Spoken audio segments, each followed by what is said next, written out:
Hey guys, the road to the June 3rd Champions League final in Cardiff, Wales is shaping up and the quarterfinals are upon us. With that, we have some obvious candidates to lift the old big ears, but also a few surprises. And to get you guys ready for this round, I am going to try to do the impossible and put the final 8 into our kick power rankings. Yes, this is masochism. Of course, the kick power rankings are not based on betting odds or any list of who's been best this season. This is all about how we feel these teams are ready to take on the final stages of the Champions League. This list is gonna piss some of you guys off, and that's fine. Get down into the comments and give me your unfiltered thoughts with a big hashtag WTF so we can keep this conversation going on our Thursday show, Walk Talk Football, after the first legs. I promise you though, breaking this list of teams down into power rankings is hard, so good luck. Let's get the ball rolling at number 8, it's Leicester City. As you will quickly realize, there's no perfect way to put the final 8 of the Champions League in an order that makes natural sense. And when it comes to Leicester, it seems like they almost set themselves up as underdogs just so they can prove everyone wrong. Even Zidane said so. Leicester had only 4 wins to their name in the league before Christmas, but they were cruising through in the Champions League, going undefeated in their first 5 games before getting smashed on the final match day 5-0 to Porto. As usual, we all expected them to go out at the hands of a very good La Liga side in Sevilla, you know, all that Spanish dominance and everything, but they survived the round of 16, winning 3-2 over 2 legs. In an absurd Shakespearean tragedy though, they also lost their much beloved manager Claudio Ranieri, but now, in the quarterfinals, we expect them to lose to a highly experienced European club, Atletico Madrid. Here's the catch. They are now 6-0-1 under interim manager Shakespeare, and they're in the best form that they've been in since this time last year. Ultimately though, I don't see them outworking or outsmarting an Atletico side that's reached the finals 2 of the last 3 competitions. Their only hope? Jamie Vardy, who's found his form again and has doubled his goal tally for the whole campaign in just the last few weeks. For number 7, I'm going with Borussia Dortmund. Aside from Leicester, Dortmund have probably been the most inconsistent quarterfinalist club when you look across all competitions. With 8 games remaining in the Bundesliga, they're well off the pace that Bayern has set, and they're still behind second place Leipzig. And while they only have a few losses in the second half of their season, they've still managed to draw against lesser opponents regularly, something that's very unusual for the Dortmunds of recent past. In Champions League though, they seem fearless. They went 2-2 twice with Real Madrid in the group stages and seemed completely unfazed by losing the first leg of the round of 16 to Benfica 1-0 by taking the second leg 4-0. A big reason for this success so far in this competition has been the 5 assists from Dembele and the form of Aubameyang, who now has 7 goals but has missed some seriously easy chances as well, especially in the first leg against Benfica. Once you get to this phase of the competition, you'll get far less chances in front of goal, so it's up to Aubameyang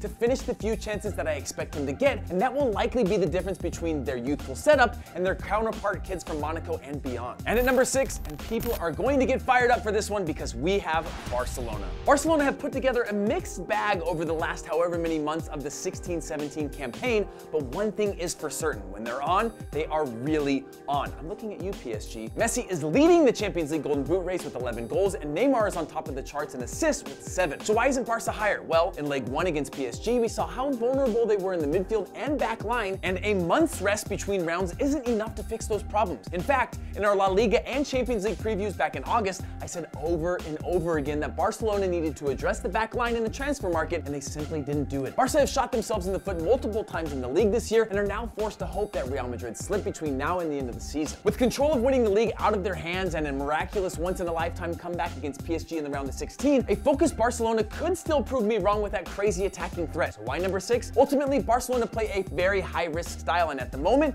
I just don't see how they score enough goals and avoid being scored on by a very good, very focused Juventus squad or any of the other remaining teams for that matter. Go ahead, get in the comments and come at me. I'm prepared. Blame our producer. And to my great dismay, number 5 is Monaco. This was our team in the kickoff as well. It still is. They're just so damn fun to watch. In a world that modern football and team stacking reigns supreme, it's always a breath of fresh air when you get a team of raw talents that fearlessly take on all that is ugly in the game, even if they do have a billionaire building their youth system. Unfortunately, evil always wins, aka the world's highest paid superstars, which is what we all love deep down anyway. Okay, rant over. Monaco are 5 because I think they'll get the better of Dortmund in this round, but also don't feel all that confident after they were dismantled in the Ligue 1 Cup final against PSG. PSG. Can they score goals? Of course they can. They're still the top scorers in Europe, but as a complete unit, I feel that the semis are as far as they're capable of going, and that's if they're firing on all cylinders in this round. Plus, they're really going to miss Bakayoko, who was suspended in the first leg through yellow card accumulation. They are really going to need to weather the storm in front of the yellow wall without their stud defensive midfielder in that first leg, and then take it back to the south of France like they did against City. And at number 4,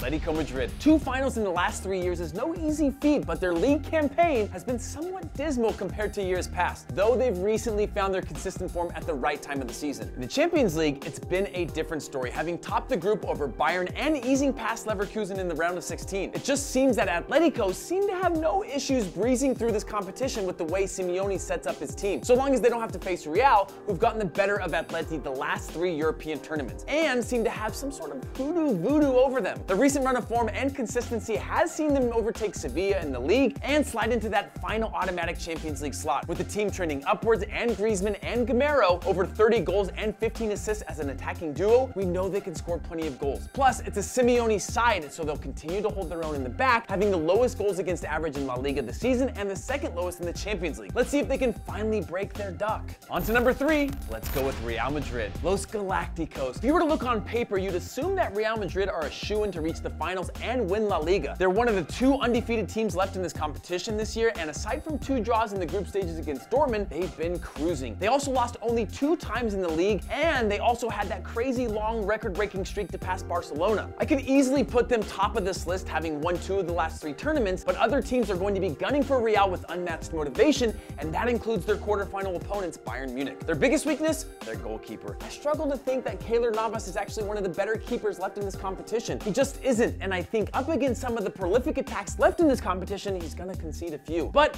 of course, all of you haters, make sure you bookmark this page and come back to yell, "Told you so," when Sergio Ramos scores in the 86th minute and Real Madrid end up winning their 12th European Cup at the Millennium Stadium come June. It's so predictable. And at number 2, it's Bayern Munich. This is my most confusing selection. I don't know if I'm underselling them or overselling them because it seems like they've gone through the year relatively unchallenged. They've reached the semifinals the last 3 years, they won the competition in 2013, and in theory, they've already wrapped up the league this season, so this is their primary focus now. Plus, they have a defense-first mentality that bodes well over 2 legs, but are still running up Barca and Real-like scorelines across different competitions, including averaging 3 goals per game scored in the Champions League, which is the 3rd highest behind only Dortmund and Barcelona. I would say that they got a tough draw against Real Madrid, but that's a given. No one gets an easy match in the quarterfinals. They've only lost a handful of times across all competitions this year, 2 of which were in the Champions League, so it remains to be seen on whether or not they have what it takes to reach the final. For me, the difference maker might just be the esteemed manager Carlo Ancelotti. He and Liverpool's Bob Paisley are the only 2 managers in the history of the game to win 3 European Cups. Carlo simply knows what